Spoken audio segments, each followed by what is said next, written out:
तो चलिए बात करते हैं। आज आपके लिए जो मैं चैप्टर लेकर आया हूँ जेंडर, इसके बारे में बात करेंगे। जेंडर क्या होता है, किस प्रकार से होता है, जेंडर की पृष्ठभूमि के बारे में थोड़ा सा आपको बताऊंगा। सबसे ज्यादा जो क्वेश्चन आपके एग्जाम में पूछा जाता है वो पूछा जाता है जेंडर स्टीरियोटाइप से या जेंडर वाइज से संबंधित चीजें पूछी जाती है। बट जो भी चीजें आपकी महत्वपूर्ण होती है आपके एग्जाम के पॉइंट ऑफ व्यू से, वो सभी चीजें मैं आपको इस चैप्टर से संबंधित बताने वाला हूँ। वीडियो के एंड में कुछ क्वेश्चन मैंने आपके लिए लिए हुए प्रैक्टिस के लिए। और एक बात और, जितने भी आपके मैं चैप्टर करा रहा हूं ना, इनके प्रैक्टिस के क्वेश्चन आंसर आपको मिल जाएंगे। कुछ चैप्टर के तो मैं साथ के साथ कराता जा रहा हूं, और जो बाकी के जैसे चैप्टर बड़े बड़े हो जाते हैं, कोई 1 घंटे की क्लास हो जाती है, कोई पौने घंटे की क्लास हो जाती है, तो उसके प्रैक्टिस के चैप्टर प्रैक्टिस के क्वेश्चन आंसर आपको अलग से मिलेंगे। ठीक है, तो क्वेश्चन आंसर आपको अलग से जरूर मिलेंगे। और जैसे कुछ चैप्टर आपके छोटे हो जाते हैं तो उनके साथ के साथ क्वेश्चन आंसर आपको प्रैक्टिस के लिए मिलते जाएंगे। ठीक है, तो चलिए शुरुआत कर लेते हैं जेंडर के बारे में, इसके बारे में शुरुआत कर लेते हैं। ठीक है भाई, सभी को गुड इवनिंग। तो चलिए अब क्लास को शुरू करा जाए। चलिए शुरुआत कर लेते हैं अब आपके जेंडर के बारे में। जेंडर होता क्या है? देखिए भाई, जेंडर को जानने से पहले व्हाइट बोर्ड के ऊपर आ जाते हैं और बात कर लेते हैं जेंडर के बारे में कुछ बेसिक बातें। जेंडर को जब आप लोग अपने सीटेट का सिलेबस देखते हो तो सीटेट के सिलेबस में लिखा हुआ है basically gender as a social construct, यानी जो जेंडर होता है उसको एक सामाजिक संरचना माना गया है। अब ये होता क्या है उसके बारे में थोड़ा सा जानकारी आप लोग पढ़िए, ये सारी चीजें आपको क्लियर हो जाएगी। बेसिकली दो टर्म आपको पढ़नी होती है, एक होती है सेक्स, एक होती है जेंडर। इनको दोनों को पढ़िए, दोनों का डिफरेंस समझिए, उसके बाद आपको तब जाकर पता चलेगी कि ये आखिरकार जेंडर को एक सोशल कंस्ट्रक्ट यानी कि एक सामाजिक संरचना क्यों माना है। पहले दोनों के बीच में एक डिफरेंस समझिए आप लोग। ठीक है, तो चलिए शुरुआत कर लेते हैं भैया आपके चैप्टर की, और जिसमें हम लोग पढ़ेंगे, पहले पढ़ेंगे हम लोग सेक्स और जेंडर के बीच में डिफरेंस पढ़ेंगे। ठीक है, क्या पढ़ेंगे? सेक्स और जो आपका जेंडर होता है दोनों के बीच में डिफरेंस पढ़ेंगे। अब देखिए, अगर मैं इसको हिंदी के अंदर ट्रांसलेट करूं तो हिंदी के अंदर इन दोनों को लिंग कहा जाता है। इसलिए मैं कहता हूं जो आपकी साइकोलॉजिकल टर्म होती है इनको इंग्लिश में नाम याद करा करिए। हिंदी के अंदर बड़ी कंफ्यूजन होती है और कई कई नाम हिंदी के अंदर आपके दिए रहते हैं। ठीक है, तो हिंदी में क्या कहेंगे? हिंदी में इन दोनों को ही भाई आपका एक ही टर्म के नाम से यूज किया जाता है। ठीक है, हिंदी में एक ही यूज किया जाता है, एक ही टर्म के नाम से यूज किया जाता है। आप देखिए, अब समझते हैं इन दोनों को थोड़ा सा डिटेल में, और यहां से अपना ध्यान स्क्रीन के ऊपर लगाना आराम से। देखिए, सबसे पहले बात करते हैं सेक्स को। देखिए, सेक्स को यहां पर एक माना गया है एक बायोलॉजिकल कंस्ट्रक्ट, यानी कि एक जैविक संरचना माना गया है। अब वो क्यों माना गया है, उससे पहले जेंडर से पहले सेक्स को जानिए कि सेक्स को एक बायोलॉजिकल कंस्ट्रक्ट यानी कि एक जैविक संरचना माना गया है। अब उसको मानने का क्या रीजन है वो आपको बताता हूं। तो सबसे पहला अगर मैं बात करूं सेक्स के बारे में, तो सेक्स को माना गया है एक जैविक संरचना माना गया है। क्या माना गया है? सेक्स को माना गया है एक जैविक संरचना माना गया है, यानी कि आप लोग कह सकते हो एक बायोलॉजिकल कंस्ट्रक्ट इसको माना गया है। ठीक है, इसको माना गया आपका एक बायोलॉजिकल कंस्ट्रक्ट इसको माना गया है। अब देखिए, इसको मानने का क्या रीजन है वो आपको बताता हूं। एक आपका चैप्टर दिया रहता है हेरिडिटी, हालांकि आपके सीटेट के सिलेबस में आपका डिटेल में नहीं पूछा जाता, बस आपके सिलेबस में बस इतना दिया रहता है कि जो आपका डेवलपमेंट होता है उसमें आपका किसका ज्यादा परिणाम रहता है, प्रभाव रहता है, हेरिडिटी का, एनवायरमेंट का। वो सब चीजें मैंने आपको क्लियर कर दिया कि भाई दोनों का ही ज्यादा प्रभाव देखने को मिलता है, जिसकी एक डिबेट भी आपको देखने को मिली थी। ठीक है, वरना चैप्टर में आपको पूरा डिटेल में समझाता कि किस प्रकार से जो निर्धारण होता है मेल का फीमेल का, वो निर्धारण किस प्रकार से होता है, किस प्रकार से क्रोमोजोम्स अपना रोल निभाते हैं और किस प्रकार से पूरी प्रक्रिया चलती है। बट वो आपको इतना डिटेल में पढ़ाने का फायदा नहीं है, क्योंकि ना तो आज से पहले सीटेट के एग्जाम में यहां से क्वेश्चन बने प्रक्रिया से संबंधित, और ना ही आगे देखे जाने की संभावना है। अब इसको सेक्स को बायोलॉजिकल कंस्ट्रक्ट इसलिए माना गया क्योंकि बायोलॉजिकल प्रोसेस के थ्रू यह निर्धारित हो जाता है कि कौन मेल बनेगा और कौन फीमेल बनेगा। क्या निर्धारित हो जाता है? यह निर्धारित हो जाता है कि कौन यहां पर मेल बनेगा और कौन यहां पर फीमेल बनेगा। यह निर्धारित हो जाता है इस जैविक प्रक्रिया के थ्रू, जो पूरी की पूरी एक बायोलॉजिकल प्रोसेस अपना चलता है। ठीक है, उस प्रोसेस के अंदर आपको नहीं जाना, क्योंकि एग्जाम में आपके वो पूछा नहीं जाता है, आपके सिलेबस में वो चीज मेंशन भी नहीं है। ठीक है, तो इसलिए इसको बायोलॉजिकल कंस्ट्रक्ट यानी कि एक जैविक संरचना माना है। ऊपर वाले ने बनाकर भेज दिया कि भाई ये लड़का होगा, ये लड़की होगी, ये मेल होगा, ये फीमेल होगी, बस ये काम ऊपर वाले ने करके भेज दिया। उसके बाद रोल यहां पर देखने को मिलता है आपके जेंडर का, यानी और उसके साथ में आपके समाज का। कौन सा पेन है? ग्रीन। तो यहां पर दूसरा रोल यहां पर देखने को मिलता है फिर समाज का, कि ठीक है ऊपर वाले तूने तो बनाकर भेज दिया, ये मेल होगा फीमेल होगा, लेकिन इनके काम हम बताएंगे, काम में इंटरफेयर मत करना, काम हम बताएंगे। काम कौन बताएगा? काम बताएगा समाज। तो फिर समाज इनके काम का निर्धारण करता है, निर्धारित करता है इनके कामों को। तो इसलिए जेंडर को माना गया है एक सामाजिक संरचना माना गया है। क्या माना गया है? एक सामाजिक संरचना इसको माना गया है। ठीक है, एक सामाजिक संरचना, यानी कि सामाजिक के साथ साथ लिखिए सामाजिक और सांस्कृतिक। ठीक है, सामाजिक और सांस्कृतिक संरचना इसको माना गया है। ठीक है, यानी कि सोशल एंड कल्चरल कंस्ट्रक्ट इसको माना गया है। सोशल एंड कल्चरल कंस्ट्रक्ट इसको माना गया है। वो कैसे माना गया है? देखिए, ऊपर वाले ने बनाकर भेज दिया बायोलॉजिकल प्रोसेस के थ्रू ये मेल होगा या फीमेल होगा, लेकिन समाज ने कहा, समाज ने यहां पर ये कहा कि भाई जो आपके मेल होंगे तो मेल होते हैं भाई आपके यहां पर पावरफुल। क्या होते हैं? मेल होते हैं यहां पर आपके पावरफुल, ताकत वाले होते हैं। ठीक है, और मेल होते हैं वो करते हैं आपके बाहर के काम करते हैं, जॉब करते हैं। ठीक है, घर से बाहर निकलते हैं, जॉब करते हैं, इस तरीके के काम करते हैं जो मेल होते हैं। तो ये रिस्पॉन्सिबिलिटी दी आपके समाज ने दी कि बाहर के काम करिए, ठीक है, पावरफुल काम करिए। तो ये जिम्मेदारी किसने दी? समाज ने ये वाली जिम्मेदारी दी, किसको? मेल को, यानी कि पुरुष वर्ग को दी, और ये ताकतवर होते हैं। उसके अलावा फीमेल के बारे में समाज ने ये कहा कि ये होती है कमजोर। समाज ने कहा ये होती है कमजोर और ये घर में रहकर काम करती है। ठीक है, यानी और भी जो धारणाएं बनाई हुई है कि जैसे जो फीमेल होती है नाजुक रहती है, बहुत जल्दी रो जाती है, इस तरीके की जो मतलब और अभी आने वाले जो जेंडर स्टीरियोटाइप हमारे समाज ने बनाए हुए हैं, ये सब चीजें समाज ने निर्धारित की हुई है। तो देखिए, इसलिए जो समाज ने ये चीजें निर्धारित की हुई है कि मेल ये काम करेंगे, फीमेल ये काम करेंगे, इस वजह से जो आपके जेंडर होते हैं, दो जेंडर मेल और फीमेल, इसलिए इनको एक सामाजिक संरचना के रूप में माना गया है। ठीक है, इन्हीं की वजह से किस में माना गया है? इसलिए इसी की वजह से इनको सामाजिक और सांस्कृतिक संरचना के रूप में माना गया है। यानी और समाज और संस्कृति की वजह से क्या कह रहा हूं मैं भी, समाज और संस्कृति दोनों की वजह से ये आपके प्रभावित होते हैं। ये बात आप लोग समझ गए। अब यहां पर नेक्स्ट पॉइंट आपको देखने को मिलता है, एक और पॉइंट आपका आता है। इसलिए आपके जो सेक्स होता है इसको एक नेचुरल प्रक्रिया माना गया है, एक प्राकृतिक प्रक्रिया माना गया है। एक बायोलॉजिकल प्रोसेस चलता है पूरा का पूरा, ठीक है, जिसकी वजह से पता चलता है ये मेल होता है, फीमेल होता है। ठीक है, तो इसलिए इसको प्रकृति से जुड़ा हुआ माना गया है, यानी कह सकते हो इसको एक हेरिडिटी से जुड़ा हुआ प्रक्रिया माना हुआ है। दूसरी तरफ बात करें जेंडर की, तो जेंडर को किसके द्वारा निर्धारित किया गया है? जेंडर को निर्धारित करते हैं कौन? समाज निर्धारित करते हैं, इसलिए इसको एनवायरमेंट से जुड़ा हुआ प्रोसेस माना गया है। किससे? एनवायरमेंट से जुड़ा हुआ इसको प्रोसेस माना गया है। ठीक है, यानी वातावरण से जुड़ा हुआ इसको प्रोसेस माना गया है। ठीक है, नेचुरल कह दो या नेचर कह दो, एक ही बात है, यहां पर दोनों वर्ड मैं लिख देता हूं। ठीक है, उसके अलावा अगर हम बात करें सेक्स की बात करें, इसको एक स्थिर प्रक्रिया माना गया है। क्या माना गया है? इसको स्थिर रूप में माना गया है। स्थिर कह दीजिए, या इंग्लिश की अगर मैं बात करें तो उसमें बात आप कह सकते हो स्टैटिक भी कह सकते हो। ठीक है, उसमें कह सकते हो आप लोग इसको स्टैटिक कह सकते हो, यानी कि एक स्थिर है। ऊपर वाले ने बनाकर भेज दिया ये लड़का होगा, ये लड़की होगी, यानी ये मेल होगा या फीमेल होगा, या एक और नया आजकल जेंडर देखने को मिलता है ये ट्रांसजेंडर होगा। अब इसके अंदर हम चेंज नहीं कर सकते। क्या नहीं कर सकते? चेंज नहीं कर सकते, स्थिर है, ये स्टैटिक है। क्या इनके अंदर चेंज हो सकता है? अब बहुत से बच्चे कहेंगे हाँ जी कुछ आजकल चेंज करा लेते हैं सर, लड़का लड़की बन जाता है, लड़की लड़का बन जाता है। तो भाई वो प्रकृति के साथ खिलवाड़ करके बनते हैं, वरना अदरवाइज चेंज करना पॉसिबल थोड़ी है। तो जो सेक्स होता है उसको एक स्टैटिक यानी कि स्थिर प्रक्रिया माना गया है।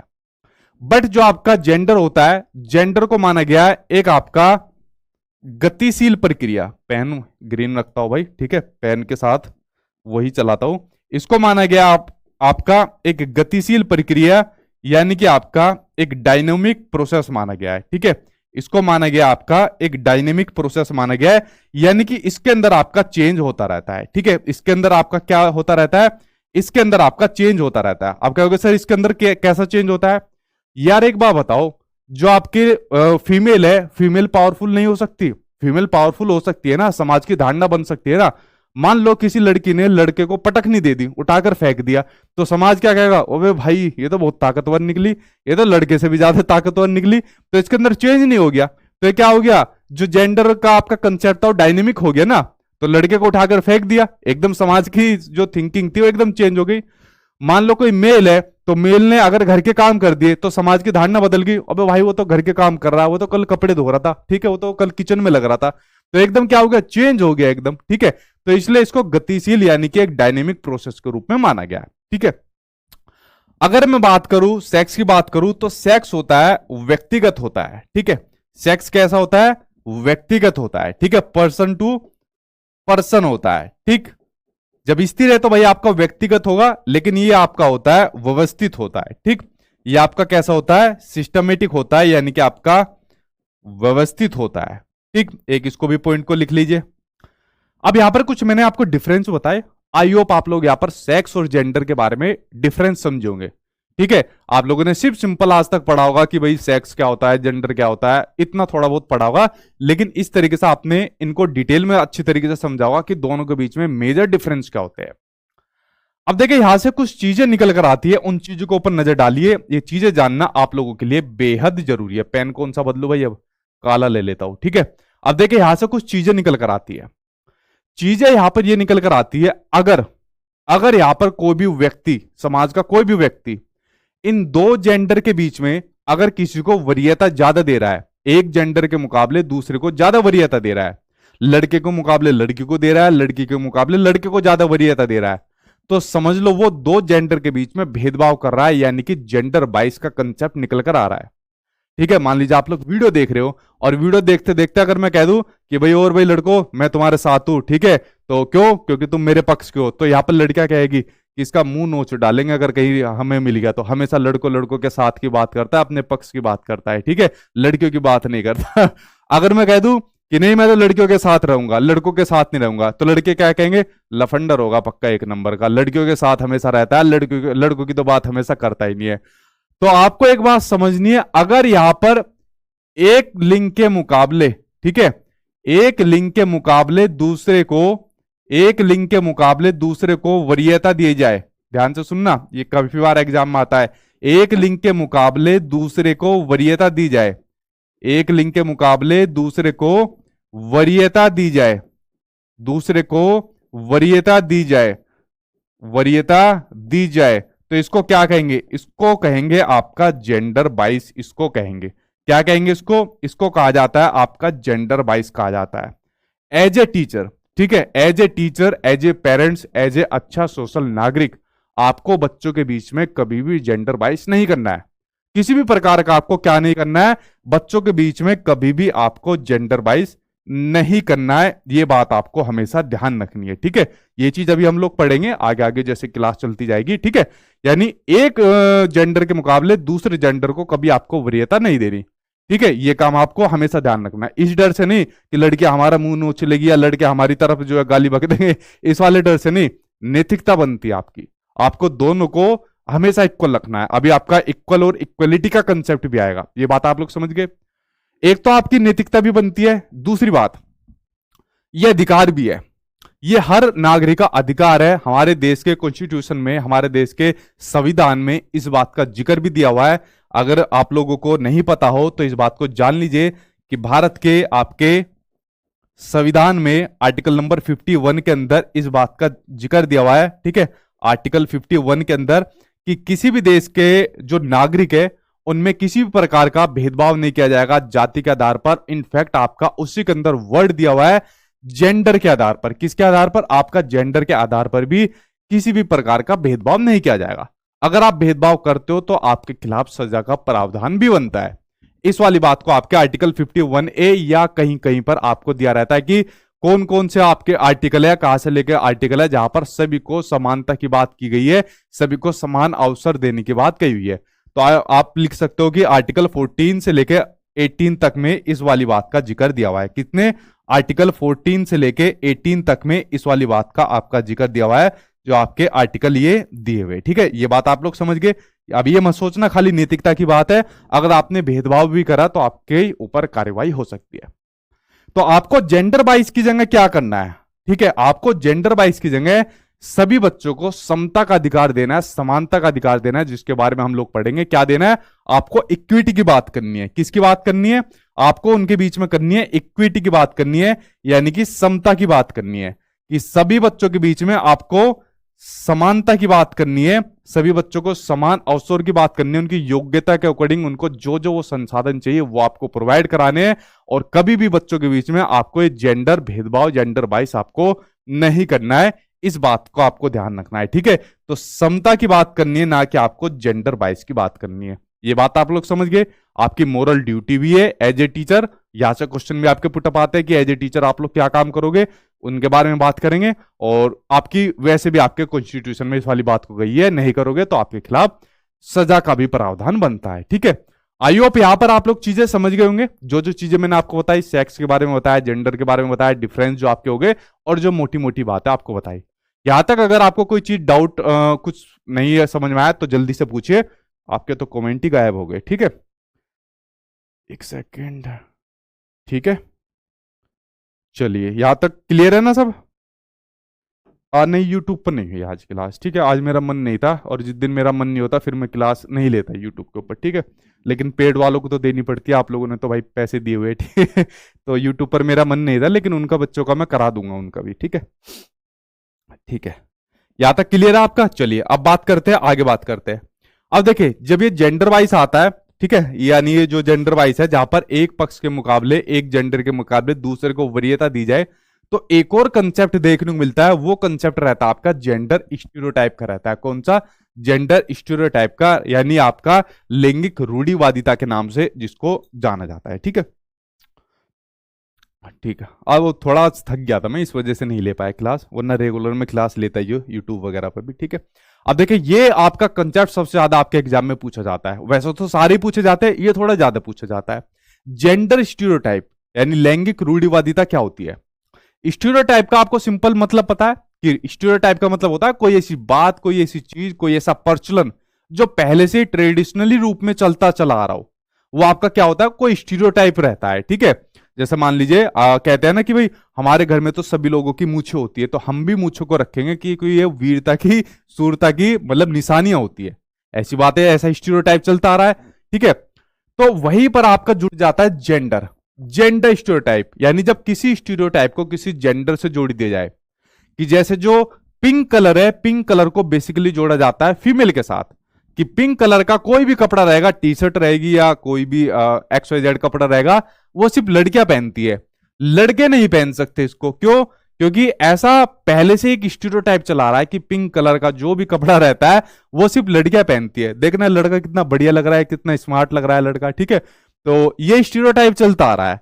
तो अगर कुछ आपको ऐसा स्टेटमेंट आ जाए जहां पर ऐसा कोई भी स्टेटमेंट किसी एक जेंडर को ये दिखा रहा हो कि ये चीज तो लड़के करते हैं, ये चीज को लड़कियां करती है, या ये काम आप लड़कियों की तरह कर रहे हो, या ये काम आप लड़कों की तरह कर रहे हो, तो समझ लो वो एग्जाम्पल आपका जेंडर स्टीरियोटाइप का एग्जाम्पल आपको देखने को मिलेगा। जैसे मान लो अब ये कहा जाता है कि लड़कियां जो होती है पैंट शर्ट नहीं पहन सकती, लड़के सिर्फ अपनी वही सूट सलवार या साड़ी पहनती हुई अच्छी लगती है, उसी में वो बढ़िया लगती है, उनको ये इस प्रकार से कपड़े नहीं पहनने चाहिए, वेस्टर्न कपड़े नहीं पहनने चाहिए। भाई लड़की की अपनी पसंद है, जो उसको अच्छा लगे वो पहननी चाहिए। हम और आप होते कौन है उसको रोकने से मना करने वाले? लड़की ने पैंट शर्ट पहनी हुई है तो उसको पैंट शर्ट पहनने दो, लड़के ने पिंक कलर की टी शर्ट पहनी हुई है तो उसको पिंक कलर की टी शर्ट पहनने दो, उसकी मनमर्जी, जो उसको मन में आए।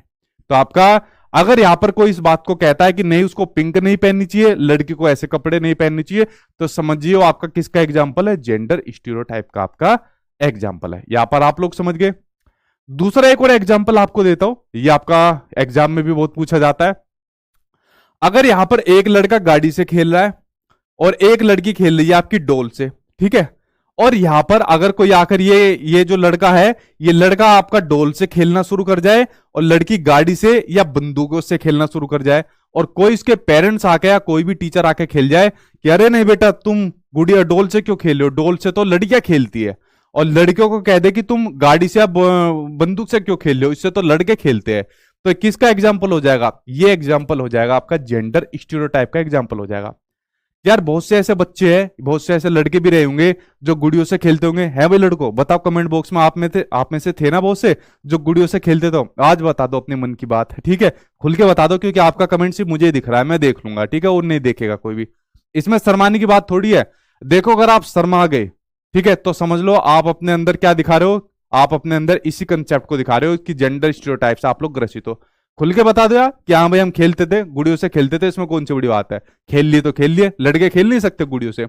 अगर कोई लड़की यहाँ पर गाड़ी से खेल लिए, बंदूक से खेल लिए, खेलती है तो खेलती है, कौन सी बड़ी बात है? खेल लेंगे, इसमें कोई छुपाने वाली बात थोड़ी है, या हमारी बदनामी हो जाएगी। लेकिन अगर कोई लड़का गुड़ियों से खेल दे तो उसके दोस्त यार फैमिली वाले खेलते, अब ये तो गुड़ियों से खेल रहा है, ये तो लड़कियों वाले खिलौने से खेलता है, बेचारों को दबा दबा के इतना परेशान कर देते हैं, बहुत ज्यादा परेशान कर देते हैं, ठीक है?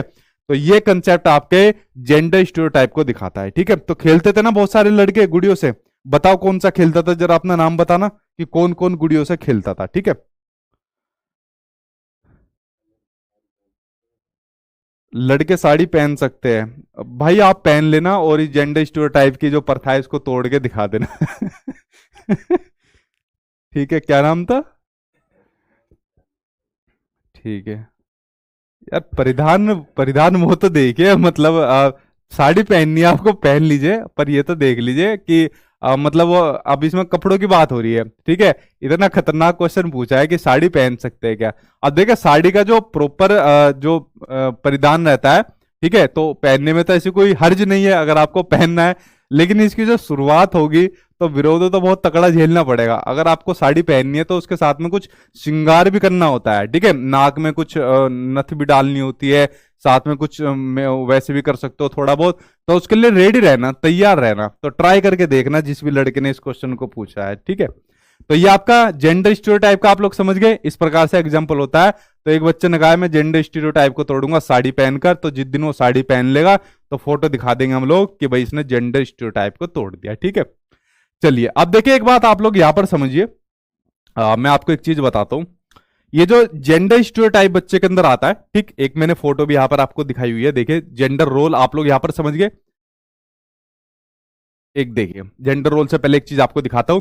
जेंडर वाइज मैंने आपको दिखा दिया कि जहां पर बच्चे के बीच में डिफरेंस पैदा किया जाए, ठीक है, और वही आपका जेंडर वाइज होता है। और एज ए टीचर आपको दोनों बच्चों के बीच में क्या करना है? इक्वल दोनों बच्चों को मानना है। क्यों? क्योंकि जो छोटा बच्चा होता है ना, उसको जेंडर रोल का आइडिया पता लग जाता है। देखिए अब यहां पर बात होती है जेंडर रोल की, किसकी बात आती है यहां पर बात आती है आपके जेंडर रोल की बात आती है। मेरे मन में अभी भी उस बच्चे का कमेंट चल रहा है साड़ी वाला, जो उसने कमेंट पूछा है साड़ी का। तो ठीक है, मेरा ध्यान लग नहीं रहा बिल्कुल अभी आपने कंसेप्ट के ऊपर, ठीक। अब देखिए यहाँ पर बच्चे की बात आती है जेंडर रोल की। आपके सीटेट के एग्जाम में यहाँ से क्वेश्चन पूछा गया था, बिल्कुल नया क्वेश्चन था, उसके ऊपर नजर डालना। और नया नहीं था बेसिकली, ठीक है, कुछ शायद डिटेल में आप लोगों ने इससे पहले कभी नहीं पढ़ा होगा, इसलिए आपको लगता होगा। अगर चीज आपको अच्छी तरीके से मतलब पढ़ोगे तो आपको लिए कोई नहीं बड़ी बात नहीं है। देखिए जेंडर अगर रोल की बात करें, जहां पर बच्चा अपने जेंडर के रोल के बारे में पता लग जाता है, जिसको अपनी लिंग की भूमिका के बारे में पता लग जाता है कि भाई मैं मेल हूं, मैं फीमेल हूं और मेरे ये रोल है, ठीक है। जहां पर उसको अपने मेल फीमेल के रोल के बारे में और इनके कामों के बारे में पता लग जाता है, तो समझ लीजिए उसको अपने जेंडर रोल की नॉलेज हो जाती है। ये जेंडर रोल का एक महत्वपूर्ण कंसेप्ट आपको देखने को मिलता है। तो जो जेंडर रोल के बारे में पता लगता है ना, इस जेंडर रोल के बारे में बेसिकली बच्चों को पता लग जाता है जब बच्चा आपका अर्ली चाइल्डहुड की स्टेज में होता है। किसमें? जब बच्चा अपना अर्ली चाइल्डहुड की अपनी स्टेज में होता है, ठीक है। जब बच्चा अर्ली चाइल्डहुड स्टेज में होता है, यानी आप लोग अगर इसको कह सकते हो कि लगभग जब बच्चा आपका 4 साल के आसपास का रहता है, ठीक है, यानी बच्चा लगभग जब आपका 4 साल के आसपास का जब बच्चा रहता है, तब आपका बच्चा जेंडर रोल के बारे में जानना शुरू कर देता है। किसके? जब बच्चा अपना जेंडर रोल के बारे में जानना शुरू कर देता है कि यानी मैं मेल हूं, मैं फीमेल हूं, मैं गाड़ियों से खेलता हूं तो क्योंकि मैं मेल हूं, और लड़कियां जो होती है वो गुड़ियों से खेलती है क्योंकि वो फीमेल है, ठीक है। इस चीज के बारे में, अपने जेंडर रोल के बारे में बच्चा जानना शुरू कर देता है, ठीक है। तो यह बात आप लोग समझ गए। अब देखिए यही से एक बड़ी महत्वपूर्ण आपकी थ्योरी भी देखने को मिली थी। अब पता नहीं सीटेट वालों ने अगर आपकी शिफ्ट को बड़ा टफ करने की सोची तो आपके एग्जाम में आ सकती है, अदरवाइज मुझे लगता नहीं। जेंडर रोल से संबंधित एक थ्योरी आपको देखने को मिल सकती है, जेंडर स्कीमा थ्योरी, ठीक है। Gender schema theory, gender schema theory. तो जेंडर स्कीमा थ्योरी की अगर मैं बात करूं तो जेंडर जेंडर स्कीमा थ्योरी के अंदर बेसिकली जेंडर को किस प्रकार से बच्चा जानता है, ठीक है। जेंडर स्कीमा थ्योरी के अंदर क्या होता है, बच्चा अपने जेंडर को किस प्रकार जानता है, जेंडर रोल के बारे में किस प्रकार से उसको नॉलेज होती है, ये सब इस थ्योरी के अंदर बताया गया था। अब इसके अंदर पूरा अगर आप लोग जाओगे तो वो चीज आपके एग्जाम में नहीं आती, वरना इसके अंदर आपके बहुत मनोवैज्ञानिक पूछे गए थे, ठीक है, और किस प्रकार से उन्होंने थ्योरी दी थी, कौन कौन से कंसेप्ट दिए हुए थे। आई थिंक उतना सब आपके एग्जाम में नहीं आना है, ठीक है। तो इसमें बेसिकली इस थ्योरी के अंदर यही आपको जाना है कि बच्चा अपने जेंडर रोल के बारे में किस प्रकार से जानता है, वो अपना जेंडर स्कीमा थ्योरी के अंदर बताया हुआ है, अपने स्कीमा के अंदर उस चीज को एक्वायर करता रहता है जो उसके जेंडर के बारे में चीजें दी रहती है, ठीक है। ये बात आप लोग समझ गए। तो ये बताया था आपके जेंडर स्कीमा थ्योरी के अंदर, ठीक। तो ये आप लोग यहां पर समझ गए जेंडर स्कीमा थ्योरी के बारे में। तो यहां पर बच्चा अपने जेंडर रोल के बारे में जानना शुरू कर देता है। अब यहां पर आप लोगों को कंफ्यूजन हुई जेंडर रोल के बारे में या जेंडर के बारे में, कुछ भी अगर आपको दिक्कत हुई तो जल्दी आप लोग मुझसे पूछिए इसके बारे में, फिर मैं आगे पढ़ने वाला हूं, आगे और भी महत्वपूर्ण चीजें।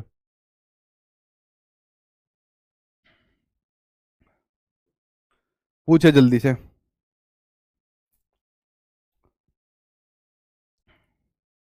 ठीक है, इसमें काफी सारे नाम है, जैसे सेंड्रा बेम ने इसकी शुरुआत करी थी, लेकिन उसके साथ में बहुत सारे और मनोवैज्ञानिक इसके अंदर जुड़ते गए। बेसिकली आपके एग्जाम में वो इतनी नहीं आने, डिटेल में हो जाएगा सारा का सारा फिर वरना, ठीक है। तो इस प्रकार से आपके जेंडर की जो जो मेन चीजें थी वो मैंने यहाँ पर आपको डिफाइन कर दी। अब देखिए यहाँ पर एक चीज देखने को मिलती है इस जेंडर के बाद, अब आपके शुरू होता है जो एक जेंडर डिस्क्रिमिनेशन होता है, ठीक है। ये जो जेंडर के बीच में भेदभाव होता है उसके सोर्स क्या होते हैं, उसके स्रोत क्या होते हैं, उनके ऊपर नजर डालते हैं।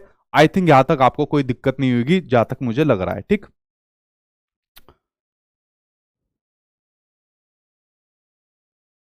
और नहीं, मैसेज पढ़ पढ़ लेता हूं जो जो आते हैं सामने स्क्रीन पर। अब उसके ऊपर नजर डालिए, जो जेंडर डिस्क्रिमिनेशन होता है, जो जेंडर भेदभाव होता है, उसकी वजह क्या है, जरा उसके ऊपर एक बार नजर डालते हैं। देखिए जो जेंडर डिस्क्रिमिनेशन होता है ना, उसका पहला रीजन हो जाता है परिवार और माता पिता जेंडर डिस्क्रिमिनेशन होने का। पहला रीजन हो जाता है परिवार, और परिवार के अंदर पहला सबसे ज्यादा रीजन हो जाता है उसके पेरेंट्स। देखिए जब बच्चा माँ के पेट में होता है ना, मैंने आपको शायद नहीं बताया होगी क्योंकि इतनी चीज नहीं आती है डिटेल में सीटेट में। जब बच्चा माँ के पेट में होता है तो बेसिकली जब उसका डेवलपमेंट होता है वो 3 स्टेज के थ्रू होता है, डिंबावस्था, उसके अलावा भ्रूणावस्था और गर्भावस्था। तो बच्चे को जब ये पता लग जाता है पेरेंट्स को, ठीक है, जब उसके अंग बनने शुरू हो जाते हैं, जननांग बनने शुरू हो जाते हैं, तो क्या काम कराते हैं, गर्भ को चेक करा लेते हैं कि वहां पर लड़का है या लड़की है, ठीक है। और ये ज्यादातर लड़कियों के केस में देखने को मिलता है। जब पेरेंट्स को ये पता लग जाता है ना, या फैमिली को पता लग जाता है कि गर्भ के अंदर जब कौन है, लड़की है, क्या है, जब गर्भ के अंदर कौन है, लड़की है, तो गर्भ के अंदर ही क्या काम करा देते हैं, लड़की को मरवा देते हैं, यानी कि कन्या भ्रूण हत्या करवा देते हैं। क्या काम करवा देते हैं, कन्या भ्रूण हत्या यहां पर करवा देते हैं, ठीक है। क्या करवा देते हैं, कन्या भ्रूण हत्या करवा देते हैं। जेंडर डिस्क्रिमिनेशन का एक सोर्स ये पहला देखने को मिल जाता है, जहां पर शुरुआत हो जाती है जब वो भ्रूण जो होता है, लड़की जो रहती है वो भ्रूण होता है, उसको पेट में ही मरवा देते हैं, जो बहुत सारे पेरेंट्स देखने को मिलते हैं। कुछ पेरेंट्स जब लड़की पैदा हो जाती है उसके बाद मार देते हैं, उस बेचारे को मार देते हैं, ठीक है। अब यहां पर कोई लड़का भी होगा, कोई भी XYZ होगा, अगर वो कहते हैं कि आज की वीडियो के अंदर काफी चीजें मैं लड़कियों के सपोर्ट में बोलूंगा, अगर कोई ये कहता है कि सर आप उनके सपोर्ट में ज्यादा बोल रहे हो तो भाई मुझे फर्क नहीं पड़ता, क्योंकि ज्यादातर जो जेंडर डिस्क्रिमिनेशन होता है ना, जो लिंग भेदभाव होता है, वो लड़कियों के साथ ज्यादा होता है। होता दोनों जेंडर के साथ है बट लड़कियों के साथ ज्यादा होता है ये, ठीक है। तो पहली जो शुरुआत होती है कन्या भ्रूण हत्या की, जो शुरुआत होती है, तो जेंडर डिस्क्रिमिनेशन की जो पहली शुरुआत होती है वो फैमिली की तरफ से, पेरेंट्स की तरफ से होती है। अपनी जो लड़की होती है कन्या भ्रूण हत्या जो करवाते हैं, पेट में ही इनकी करवा देते हैं। यहां पर लड़कों की भी करवाते हैं, नो डाउट, उसमें भी नहीं है। मान लीजिए कोई पेरेंट्स ऐसे होते हैं वो चाहते हैं कि हम अपने बच्चों को पैदा नहीं करना चाहते, उसमें लड़का भी होता है, नो डाउट, लड़का भी होता है, ठीक है, कि नहीं हम अभी प्लानिंग नहीं कर रहे, हम अभी बच्चा नहीं चाहते, तो लड़के को भी मरवा देते हैं। बट मैंने कहा अगर मैं कंपेरिजन करूं दोनों जेंडर में, तो सबसे ज्यादा केस जो देखने को मिलते हैं वो लड़की के साथ केस देखने को मिलता है। जेंडर डिस्क्रिमिनेशन का पहला ही आपका एग्जाम्पल देखने को मिलता है। दूसरा देखने को मिलता है गवर्नमेंट पॉलिसीज, जो सरकारी नीतियां होती है। सरकार की तरफ से कोई ऐसी मतलब कठिन नीति नहीं है, कोई ऐसी कठोर नीति नहीं है जो इस प्रकार के जो लोग गर्भ में हत्या करवा देते हैं, कन्या भ्रूण हत्या करवा देते हैं, इस प्रकार से कोई ऐसा कोर्ट में मतलब कोई ट्रैक कोर्ट चलवा कर उनके खिलाफ सीधे फांसी का ऑर्डर निकलवा दे कि अगर कोई ऐसा करता है, कोई गर्भ के अंदर बच्चों को मारता है, उसके बाद पैदा होने के बाद उसको मारता है, सीधा फांसी पर टांग दे, तो देखना इसके अंदर कमी जरूर देखने को मिलेगी। क्योंकि ऐसे राक्षस लोग मानेंगे तो है नहीं, लेकिन कमी जरूर डेफिनेटली देखने को मिलेगी। बट गवर्नमेंट नहीं बनाती ऐसी पॉलिसी, बनाती है तो फिर वो पता नहीं इंप्लीमेंट होने में कितना उसके ऊपर टाइम लगता है। ठीक, ये इसकी वजह से भी जेंडर डिस्क्रिमिनेशन होता है, क्योंकि सरकार की ढीली ढाली रणनीति होती है, कोई कठोर रणनीति नहीं होती। जिस दिन कठोर रणनीति आ गई उस दिन कोई मानने से पहले 10 बार सोचेगा कि तेरा भी नंबर फिर जल्दी आने वाला है। थर्ड आ जाता है एजुकेशनल अपॉर्चुनिटीज, शैक्षणिक अवसर। देखिए शैक्षणिक अवसर, जैसे किसी को पढ़ने पढ़ाने की बात हो रही है, दोनों का अवसर मिलते हैं, मेल को भी फीमेल को भी। लेकिन अगर मैं कंपैरिजन करूं, लड़कियों को वो उतने अवसर नहीं मिल पाते जितने लड़कों को ज्यादा अवसर मिलते हैं। और हमारे खासकर इंडिया के अंदर क्या एक वो रहती है, सोच रहती है, एक स्टीरियोटाइप बना रहता है, अरे ये तो शादी ब्याह करके अपने घर चली जाएगी, ठीक है, इनका क्या है, लड़का तो अपने घर रहेगा। ऐसा सभी फैमिली की नहीं है। मैं फिर एक बात को यहां पर क्लियर कर दूं, ऐसा मैं सभी फैमिली के बारे में नहीं बोल रहा, बट मोस्टली फैमिली के बारे में यही धारणा बनी हुई है। तो जो शिक्षा के अंदर अवसर मिलनी चाहिए वो यहां पर सभी को मिलनी चाहिए। आज यूपीएससी का रिजल्ट आया, जो टॉप 4 आई है ना, उन टॉप 4 के अंदर लड़कियां देखने को मिली। जो बाकी के और बोर्ड के एग्जाम आते हैं, रिजल्ट आते हैं, उनके अंदर टॉप के अंदर लड़कियां देखने को मिलती है। बस उनको अवसर देने की बारी है, ठीक है। उसके बाद वो आपको देख लेना, आपके सामने रिजल्ट आपको देखने को मिल जाएंगे, ठीक है। तो दोनों जेंडर देख लेना, मैं दोनों जेंडर की बात कर रहा हूं, बट अगर मैं कंपैरिजन करूंगा तो मैं लड़कियों के साथ जाऊंगा, ठीक। उसके बाद बात करते हैं पोषण की, स्वास्थ्य की और आराम की बात करते हैं। देखिए ना तो इतना बढ़िया पोषण मिल पाता, अगर आप लोग अगर शहर में रहते हो तो आपको ये सब चीजें नहीं लग रही होगी। गांव देहात में जाकर देखिए, वहां पर आपको पता लगेगा लड़कियां और लड़कों दोनों, उनको ना तो बढ़िया पोषण मिल पा रहा है, ना ही स्वास्थ्य मिल पा रहा है, ना ही स्वास्थ्य सेवाएं वहां तक उतनी अच्छी प्रकार से पहुंच पा रही है ताकि उनका एक प्रकार का बढ़िया उनका विकास हो पाए, नहीं पहुंच पा रही है। और आराम के मुकाबले में अगर मैं बात करूं, लड़के और लड़कियां दोनों को ही नहीं आराम मिल पाता, बेचारों से उतना काम कराया जाता है जितने वयस्क आदमियों से काम लिया जाता है। तो ये जेंडर डिस्क्रिमिनेशन का एक यहां पर एक और एग्जांपल बनता है। जैसे ही लड़की थोड़ी बड़ी होती है उसको तुरंत घर के काम में लगाकर और बाहर के काम में लगाकर उससे फिर ज्यादा काम यहां पर ले लिया जाता है। उसके अलावा विधि और नियम, ये आपके सरकारी नीतियों के अंदर नियम कानून हो जाएंगे जो मैंने आपको बता दिया। शिक्षा, पाठ्य पुस्तक, पाठ्यचर्या और अध्यापक, यहां पर भी जेंडर डिस्क्रिमिनेशन देखने को मिलता है। शिक्षा के अंदर देखने को मिलेगा, वो उतने मौके नहीं मिल पाते लड़कियों को जितने मौके बाकी मेल को अंदर मिलते हैं। इनफैक्ट पाठ्य पुस्तक के अंदर भी जेंडर डिस्क्रिमिनेशन मिलता है, हालांकि अब कम हो रहा है आपका, ठीक है। आपको एक बात ध्यान रखनी चाहिए, जो टेक्स्ट बुक होती है ना, यानी जो पाठ्य पुस्तक होती है, पाठ्य पुस्तक आपकी जेंडर बाइस से मुक्त होनी चाहिए। किससे मुक्त होनी चाहिए? जेंडर बाइस से मुक्त होनी चाहिए जो आपकी पाठ्य पुस्तक होती है, ठीक है। जेंडर बाइस से मुक्त होनी चाहिए जो पाठ्य पुस्तक होती है। आजकल यही काम हो रहा है। देखो अब जब एनसीईआरटी की किताबें आ रही है तो एनसीईआरटी की किताबों के अंदर आप लोग किसके बारे में पढ़ते हो? कन्नम मल्लेश्वरी जी के बारे में पढ़ते हो, सुनीता विलियम्स के बारे में पढ़ते हो, वहीदा प्रिज्म जी के बारे में पढ़ते हो। इन लेजेंडरी के जो लोग हैं इनके बारे में आप लोग क्यों पढ़ते हो? ताकि जो स्कूल के अंदर बच्ची आ रही है वो बच्चे इन जो आपकी लेजेंडरी है इनके बारे में पढ़ सके और देख सके कि इन महिलाओं ने कितना बड़ा कीर्तिमान स्थापित किया हुआ है। जब ये कर सकती है तो हम भी कर सकती है, ठीक है। तो इनके लिए एक प्रेरणा स्रोत ही बन सकती है। इसलिए आपकी एनसीईआरटी की पाठ्य पुस्तकों में, किताबों में इनकी स्टोरीज को डाला गया है, ठीक है। हालांकि और भी वहां पर स्टोरीज है, मतलब तो इसलिए ही डालने का मकसद है आपकी एनसीईआरटी की किताबों में, ताकि जो जेंडर बाइस, जेंडर स्टीरियोटाइप चला आ रहा है उसको खत्म किया जा सके, ठीक है। इसलिए आपके एनसीईआरटी किताबों में इनको डाला गया।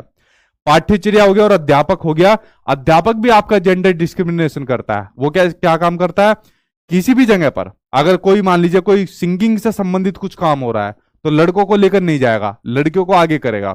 अगर कुछ टफ काम हो रहा है, कुछ स्पोर्ट्स एक्टिविटीज का काम हो रहा है तो लड़कियों को लेकर नहीं जाएगा, ठीक है, लड़कों को लेकर जाएगा। तो इस प्रकार से टीचर खुद जेंडर डिस्क्रिमिनेशन करता है, जो कि एक टीचर को नहीं करना चाहिए, ठीक है। ये सभी आपके जेंडर डिस्क्रिमिनेशन के सोर्स है। और देखते हैं जमीन संसाधन पर नियंत्रण, या और भी जो संसाधन होते हैं उन पर नियंत्रण की बात करें।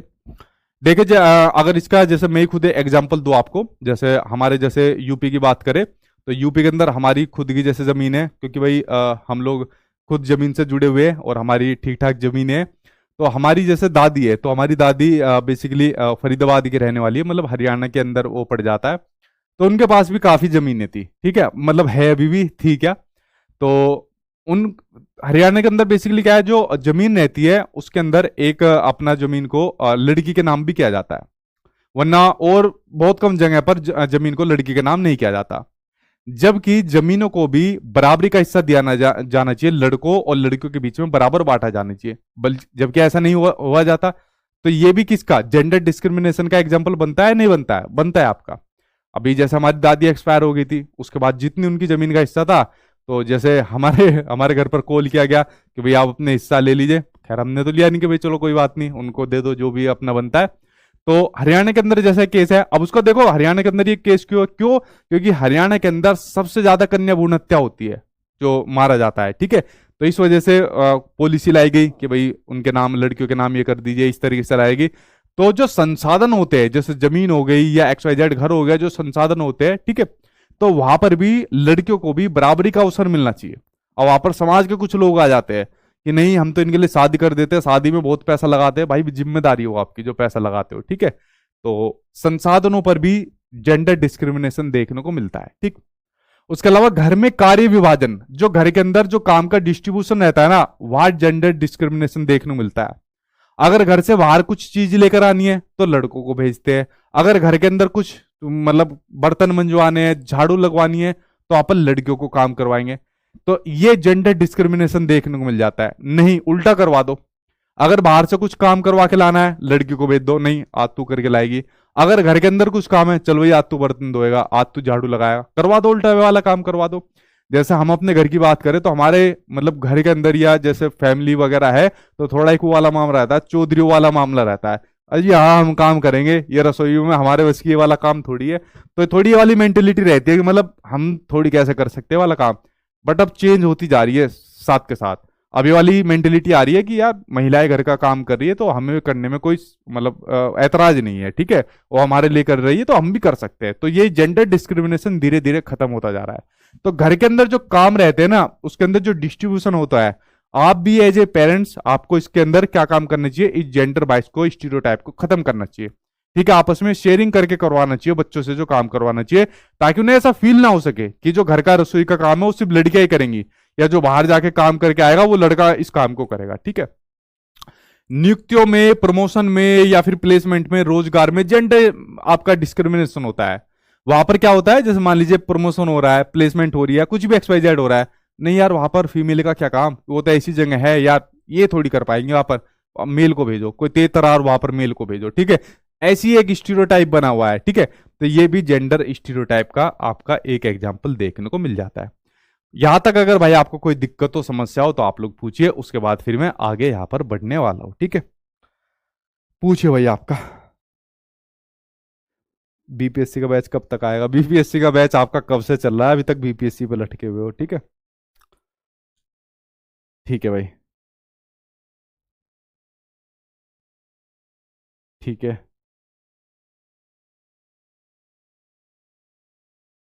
ठीक है। सर आप अपना हेयर स्टाइल चेंज कर दीजिए, सलमान अली। हाँ भाई कर दूंगा, कौन सा वाला करूँ वो भी बता दो, ठीक है। यहाँ तक अगर कोई दिक्कत आई हो तो बताइए, कोई चीज़ समझ में नहीं आई तो वो बताइए, ठीक है।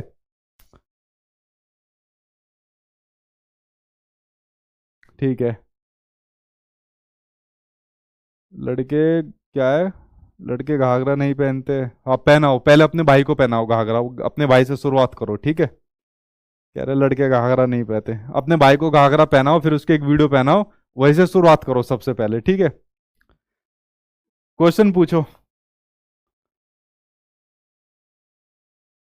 ठीक है।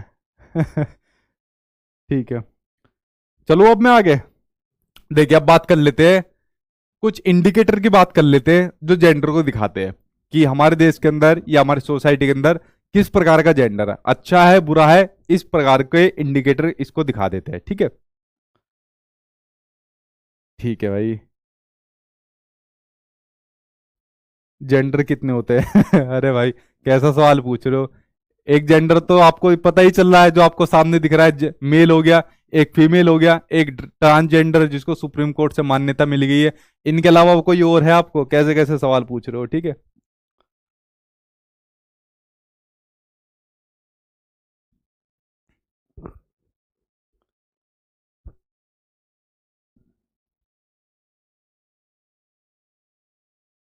भाई वो सैंड्रा बैम ने जेंडर स्कीमा थ्योरी दी थी, ठीक है। तो सैंड्रा बैम ने अपने सहयोगी के साथ जेंडर स्कीमा थ्योरी दी थी कि बच्चा कैसे जेंडर रोल को आइडेंटिफाई करता है, यानी अपनी जेंडर भूमिकाओं को पहचान लेता है कि मैं मेल हूं, मैं फीमेल हूं। आपने देखा होगा अगर लड़की अगर कोई बंदूक चला रही है ना, तो लड़का जाके कहता है कि नहीं तुम बंदूक नहीं चला सकती, तुम गुड़ियों के साथ खेलो, बंदूक तो मैं चलाऊंगा, बंदूक लड़के चलाते हैं। तो इस प्रकार से वो जेंडर रोल के बारे में समझ जाता है, जो लगभग 4 साल का जो बच्चा होता है, ठीक है। तो इस प्रकार की जेंडर स्कीमा थ्योरी थी। मैंने कहा अगर ये एक्सट्रीम लेवल आपके एग्जाम में पूछ लिया और सीटेट का लेवल छोटू सा लेवल आपका होता है, तब आपके एग्जाम में थ्योरी बन सकती है, वरना इतनी नहीं पूछी जा सकती, ठीक है। चलिए बात कर लेते हैं भैया, आपके इंडिकेटर की बात कर लेते हैं। पहला है सेक्स रेशियो। देखिए हमारे देश के अंदर सेक्स रेशियो, सेंसस की बात करें तो अभी 10 साल से ज्यादा हो गया है, अभी तक सेक्स रेशियो देखने को नहीं मिली। सेक्स रेशियो के अकॉर्डिंग 1000 लोगों पर 940 फीमेल है, ठीक है, 1000 लोगों पर। तो यानी कि सेक्स रेशियो बहुत कम है। अब पता नहीं जितने लोग बच गए हैं तो उनकी शादी कौन उनसे करेगा या नहीं होगी, ये एक बड़ा चिंता का विषय है। तो यानी आप लोग अंदाजा लगा सकते हो कि महिलाओं की स्थिति कितनी कम बनी हुई है। तो ये आपके किसको दिखाता है? ये जेंडर की एक भयान में कह रहा हूं, एक खतरनाक स्थिति को दिखाता है, ठीक है, यानी भयावह स्थिति को यहां पर दिखाता है, ठीक है। दूसरा है एजुकेशन। एजुकेशन के मामले में देख लीजिए हमारी देश की कंडीशन कितनी खराब है, ठीक है।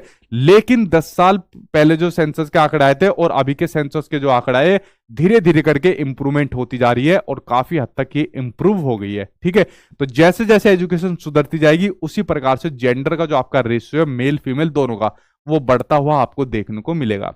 उसके अलावा हेल्थ, जिस प्रकार से हेल्थ आपकी बढ़ती हुई देखने को मिलेगी, जेंडर का आपका रेशियो दोनों का ही बढ़ता हुआ आपको देखने को मिलेगा।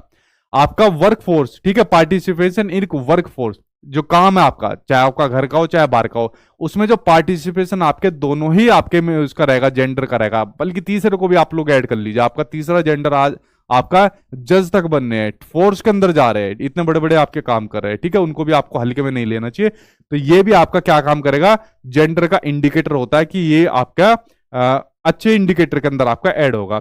अत्याचार और नरसंसता, देखिए अगर मैं जेंडर की बात करूं, जैसे फीमेल की अगर मैं बात करूं, अगर उनके ऊपर अत्याचार हो रहा है, जैसे घर के अंदर क्लेश हो रहा है या शादी के बाद उनके ऊपर कुछ प्रेशर बन रहा है, उनकी फैमिली की तरफ से प्रेशर बन रहा है, अत्याचार बन रहा है, तो उनके ऊपर क्या होगा? ये जेंडर का इंडिकेटर गुड होगा बैड होगा? बैड इंडिकेटर होगा वो आपका, ठीक है।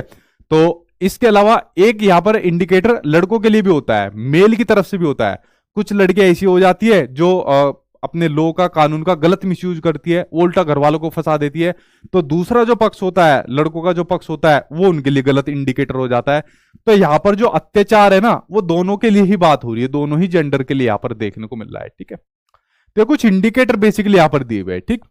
अब यहां पर बात करते हैं, यहां पर टीचर की क्या रिस्पॉन्सिबिलिटी होनी चाहिए, दोनों ही जेंडर के लिए क्या रिस्पॉन्सिबिलिटी होनी चाहिए, किस प्रकार से ट्रीट करना चाहिए अपनी क्लासरूम में, अपनी स्कूल के अंदर बच्चों को, उनके ऊपर जरा बात कर लेते हैं, ठीक।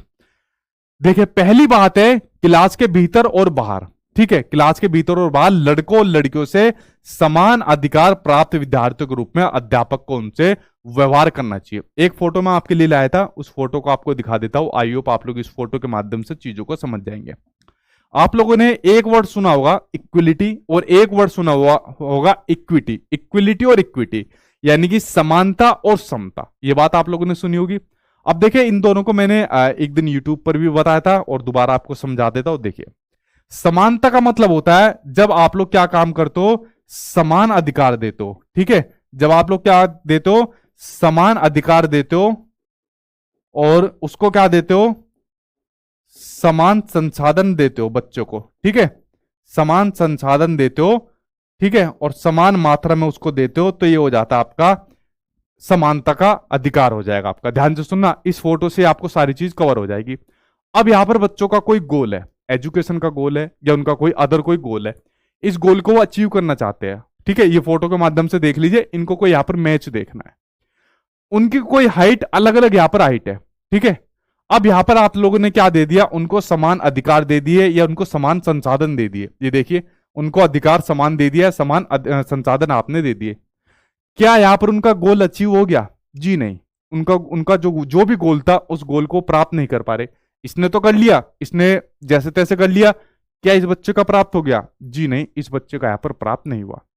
लेकिन अगर मैं जाऊं समता की ओर, अगर मैं जाऊं इक्विटी की ओर, किसकी, अगर मैं जाऊं यहां पर इक्विटी की ओर जाऊं, तो इक्विटी में क्या होता है, बच्चे की जो एबिलिटी होती है, बच्चे की जो योग्यता होती है, उस योग्यता के अकॉर्डिंग हम उसको संसाधन देते हैं। ठीक है, इसमें क्या होता है, बच्चे की योग्यता के अकॉर्डिंग हम उसको क्या देते हैं, संसाधन देते हैं।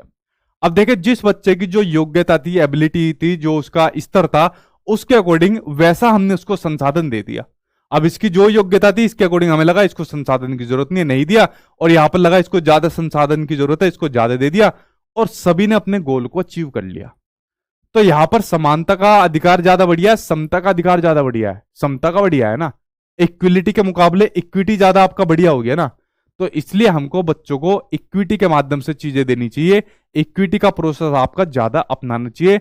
इस फोटो के माध्यम से सबसे बेस्ट तरीके से बच्चों को मैं समझाता हूं। ये मुझे सब फोटो सबसे बढ़िया लगती है। ठीक है, ऑथेंटिक फोटो है जो मैं आपके लिए लेकर आता हूं। ठीक, तो आप, आई होप आप लोग इसको समझ गए होंगे। तो यहां पर क्या काम करने चाहिए, बच्चों को समता के माध्यम से चीजें देनी चाहिए। जो भी आप लोग करो, ये एक टीचर की रिस्पॉन्सिबिलिटी बनती है। आगे शिक्षक को स्वयं और बच्चों के व्यवहार को लगातार अवलोकन करना चाहिए, यानी कि उनको ऑब्जर्व करना चाहिए, ताकि जेंडर भेदभाव, जेंडर पक्षपातपूर्ण व्यवहार से बच सके।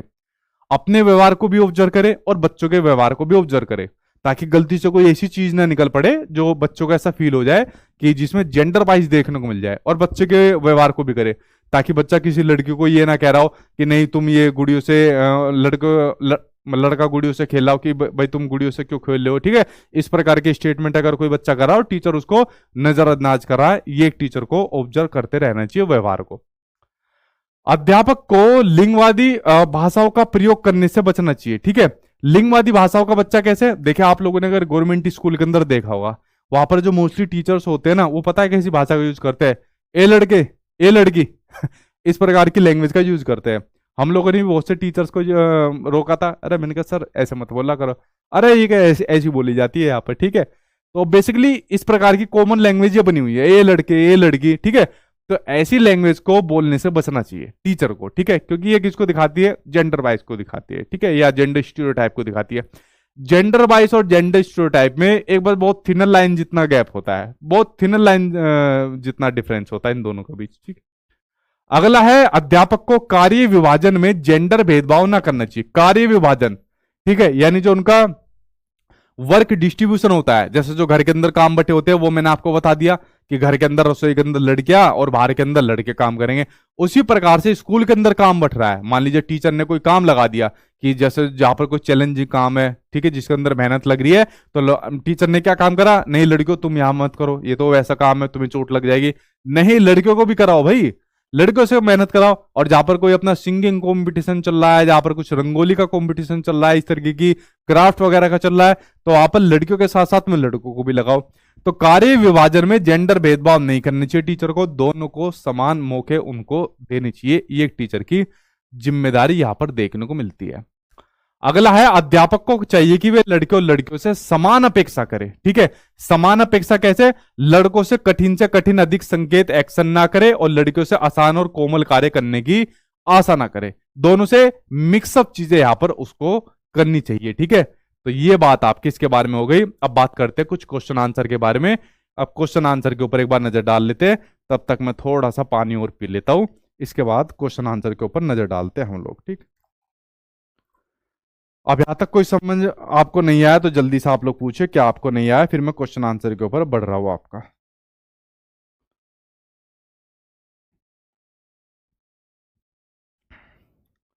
सर मेरा रिप्लाई क्यों नहीं करते, क्या रिप्लाई है निधि आपका?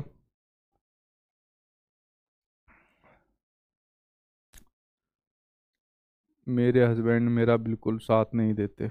शिवानी सिंह, आप बात करो आप एक बार उनसे। चलो लगाओ, पहले का आंसर लगाओ तब तक सही।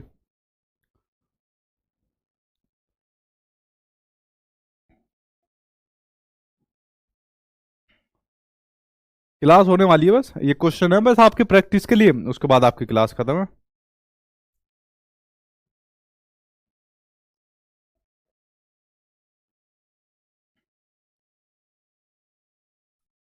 सीडीपी रोज, अरे रोज की जरूरत नहीं है, वैसी हो जाएगी आपकी।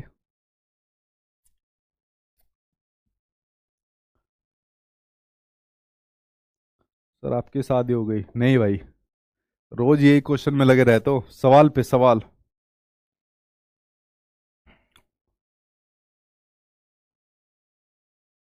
सर हमारा सिलेबस कंप्लीट, अरे भाई तो तुम्हारा सिलेबस, तुम्हारी प्रैक्टिस हो जाएगी सिलेबस एग्जाम से पहले। गधो, सिलेबस तो दूर की बात है, प्रैक्टिस हो जाएगी, मतलब क्वेश्चन भर भर के। देखो क्वेश्चन के ऊपर नजर डालते हैं, क्वेश्चन के ऊपर बात करते हैं। देखिए पहला क्वेश्चन आपकी स्क्रीन पर दिया हुआ है, चलो आ जाओ। पहला दिया हुआ है आपको, एक अध्यापक को विद्यार्थियों में प्रचलित जेंडर रूढ़िवादी तो वादों से किस प्रकार निपटना चाहिए, ठीक है। यानी जो आपके जेंडर स्टीरियोटाइप चलते आ रहे हैं, मैंने बताया ना कि जेंडर स्टीरियोटाइप जो प्रथाएं जेंडर से संबंधित पहले से चलती आ रही है, एज ए टीचर आप लोग उनसे कैसे निपटोगे वो आपको बताना है। पहला, विद्यार्थियों में जेंडर विशिष्ट भूमिकाओं को बढ़ावा देना चाहिए। भाई बढ़ावा तो देना नहीं चाहिए, इनको तो खत्म करना चाहिए जेंडर स्टीरियोटाइप को, तो पहला ऑप्शन गलत हो गया। वास्तविक जीवन से संबंधित ऐसे उदाहरण प्रस्तुत करने चाहिए जो रूढ़िवादी को चुनौती दे सके, यानी चैलेंज दे सके। ऐसे रियल एग्जाम्पल सेट करनी चाहिए, ठीक है। रियल एग्जाम्पल कैसे सेट करनी चाहिए कि देखो यार वो अभी उसकी शादी हुई थी, और शादी होने के बाद वो जो आदमी है वो अपना घर के काम कर रहा है और साथ के साथ जॉब भी करता है, और जो उसकी वाइफ है वो बाहर के काम करती है और आके घर के भी काम करती है। तो देखो कितने हंसी खुशी अपनी फैमिली में जी रहे हैं और आपस में एक दूसरे का काम करके सहयोग भी कर रहे हैं। ऐसे रियल एग्जाम्पल सेट करनी चाहिए उनके सामने, ठीक है, ताकि जो जेंडर स्टीरियोटाइप चल रहा है ना, इसको क्या किया जा सके, इसको खत्म किया जा सके। जैसे मैं कि वो पढ़ रहा था, रितेश देशमुख और उनकी वाइफ थी जिनेलिया, तो वो बता रहे थे, रितेश देशमुख कह रहे थे कि मैं हर सैटरडे को और संडे को पिंक कलर का वो पहनता हूँ, कपड़े पहनता हूँ, ताकि मेरे बच्चे ये ना सोच सके कि पिंक कलर बेसिकली जो होता है वो फीमेल का कपड़ा होता है। तो पिंक कलर के कपड़े पहनता हूँ, मैं बर्तन भी धोता हूँ, इस तरीके की एक्टिविटीज करता हूँ। तो वो क्या काम करते हैं, वास्तविक जीवन से जोड़कर ऐसे एग्जाम्पल अपने बच्चों के सामने सेट करते हैं ताकि जेंडर स्टीरियोटाइप को खत्म किया जा सके। तो आंसर आपका बिल्कुल सेकंड सही हो जाएगा, ठीक है। तो बढ़ते हुए आपके नेक्स्ट क्वेश्चन की ओर। एक प्रश्न उत्तर सत्र के दौरान एक अध्यापक केवल लड़कों को ही अपने भ्रम व प्रश्न पूछने का अवसर दे रहा है, वह प्रत्यक्ष रूप से किसकी प्रस्तुति है। सिर्फ लड़कों को प्रश्न पूछने का अवसर दे रहा है, लड़कियों को नहीं दे रहा है, तो क्या हो जाएगा, जेंडर एम्पावरमेंट। एम्पावरमेंट की तो बात गलत है, अगर लड़कों को भी, लड़कों के साथ लड़कियों को भी देता तो आपका जेंडर एम्पावरमेंट देखने को मिलता। जेंडर इक्वलिटी, इक्वलिटी की बात नहीं है आपकी, ठीक है। जेंडर 22 की आपकी बात है, ठीक है, जेंडर 22 की यहां पर बात है, क्योंकि यहां पर बात है एक अध्यापक केवल लड़कों को ही अपने भ्रम व प्रश्न पूछने की बात दे रहा है। अगर यहां पर बात हो जाती ना, देखो कि लड़कों को अपने भ्रम में प्रश्न पूछने का अवसर दे रहा है, तो इक्वलिटी की तरफ बढ़ सकते थे, लेकिन केवल लड़कों को दे रहा है, लड़कियों को नहीं दे रहा है, तो आपके जेंडर 22 की बात हो जाएगी। आंसर नंबर थर्ड यहां पर सही हो जाएगा, ठीक है। ठीक है, चलो बढ़िया, नेक्स्ट के ऊपर बताओ। अगला क्वेश्चन सामने स्क्रीन पर आ गया, इसका तो जल्दी से आंसर, कि 5 साल की वैशाली ने अपनी मां से कहा, मां मुझे अमित की तरह फुटबॉल चाहिए। वैशाली को जवाब देते उसकी मां ने कहा, फुटबॉल से तो केवल लड़के खेलते हैं, मैं तुम्हारे लिए एक छोटी सी प्यारी गुड़िया लाऊंगी। तो मां का जवाब क्या दिखाता है, बताओ जल्दी से आंसर क्या हो जाएगा। उसने कहा मुझे फुटबॉल चाहिए, उसकी मां ने मना कर दिया लड़की को कि नहीं, इससे तो लड़के खेलते हैं। तो किसका एग्जाम्पल है, जेंडर रोल फ्लेक्सिबिलिटी, यानी यहां पर जो जेंडर का रोल है उसके अंदर फ्लेक्सिबिलिटी है। फ्लेक्सिबिलिटी नहीं है, रिगिड है, कठोर है, यहां पर फ्लेक्सिबिलिटी नहीं है, ठीक है, कि भाई आप लड़की हो, लड़की होकर सिर्फ आप गुड़िया खेलोगी, फुटबॉल से नहीं खेलोगी, ठीक है। तो पहला ऑप्शन गलत है। क्या जेंडर इक्विटी की बात हो रही है, इक्विटी की बात नहीं हो रही है, जेंडर स्टीरियोटाइप की बात हो रही है, किसकी, सॉरी, जेंडर स्टीरियोटाइप की बात हो रही है, कि जो उनकी मां पहले से चीज प्रचलन में चलती आ रही है, वही बात इन्होंने कह दी कि बेटा आप लड़की हो, और लड़की तो गुड़ियों से खेलती है और फुटबॉल से तो लड़के खेलते हैं, यानी जो अमित है वो फुटबॉल से खेलेगा। तो आंसर नंबर थर्ड यहां पर आपका सही हो जाएगा, ठीक है। और आप लोग किसको दे रहे हो, ठीक है, तीसरा आप लोगों ने दिया। चलो नेक्स्ट क्वेश्चन आपके सामने स्क्रीन पर आ गया। आर्टिकल से लिया हुआ आपका क्वेश्चन है। इसके ऊपर एक बार नजर डालते हैं कि भारतीय संविधान के कौन से अनुच्छेद समता के अधिकार का गठन करता है, यानी सभी को समान अधिकार देने की बात करता है। ये तो आई थिंक मैंने आपको शुरुआत में एक्सप्लेन किया था ना, ठीक है। अनुच्छेद 10 से 14, 12 से 16, 18 से 22, 14 से 18 आपका हो जाएगा, ठीक। चलिए बात करते हैं आपके अगले अगले के ऊपर नजर डालते हैं। नेक्स्ट क्वेश्चन आ गया आपके सामने स्क्रीन पर। ये रहा आपके सामने अगला क्वेश्चन। निम्नलिखित में से कौन से लिंग भेदभाव के स्रोत है, यानी आपके जेंडर डिस्क्रिमिनेशन के सोर्स है यहां पर, वो आपको बताना है। किसकी वजह से जेंडर डिस्क्रिमिनेशन होता है उसके बारे में नजर डालिए। बताओ जल्दी से आंसर। पोषण, स्वास्थ्य और फुर्सत। जी हाँ, पोषण, स्वास्थ्य और फुर्सत आपके जेंडर डिस्क्रिमिनेशन के सोर्स है। फुर्सत की जगह हमने पढ़ा था, आराम पढ़ा था, तो वो एक ही बात है आपकी। शिक्षा, पाठ्य पुस्तक, पाठ्यक्रम और शिक्षक, ये भी बाई जेंडर डिस्क्रिमिनेशन के सोर्स हमने पढ़ लिया आपको, ठीक है। उसके अलावा परिवार और माता पिता, ये शुरुआत में पढ़ लिया, जो कन्या भ्रूण हत्या जैसे हो जाती है, ठीक है। अच्छा लालन पोषण नहीं मिल पाता बच्चों को, तो सारे सोर्स है भाई आपके, ठीक है। तो आंसर देख लो भाई, पहला दूसरा तीसरा कहाँ है? पहला दूसरा तीसरा, अरे भाई है भी या नहीं है? हाँ ये रहा पहला दूसरा तीसरा, तो पहला दूसरा तीसरा आंसर आपके सही हो जाएंगे, ठीक है। तो भाई आपका जेंडर का टॉपिक था वो पूरा खत्म हो गया। जेंडर क्या होता है, क्या इसके सोर्स होते हैं, क्या आपका जेंडर स्टीरियोटाइप वगैरह होता है, वो पूरा मैंने यहाँ पर आपको एक्सप्लेन कर दिया, ठीक है। तो यहाँ पर आपके जेंडर की समाप्ति हो गई। और आज प्यास भी मुझे कुछ ज्यादा ही लग रही है खाना खाने के बाद। तो अगर कुछ आपका सवाल बचता है तो पूछ लीजिए। आई होप आपको चैप्टर के अंदर पूरा मजा आया होगा। कोई सवाल है तो जल्दी से क्वेश्चन आप पूछिए फिर।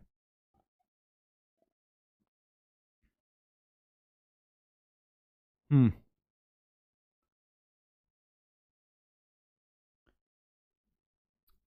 ठीक है,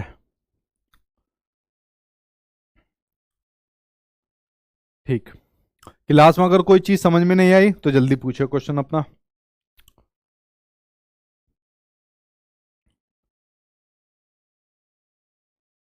ठीक है। और नोट्स तो आपको मिलते जा रहे हैं ना? सर जो पढ़ा रहे हैं उसका रिकॉर्ड वीडियो मिलेगा? हाँ, मतलब ये तो लाइव क्लास जैसा हो रही है, उसके बाद ये आपकी रिकॉर्ड क्लास में चली जाती है।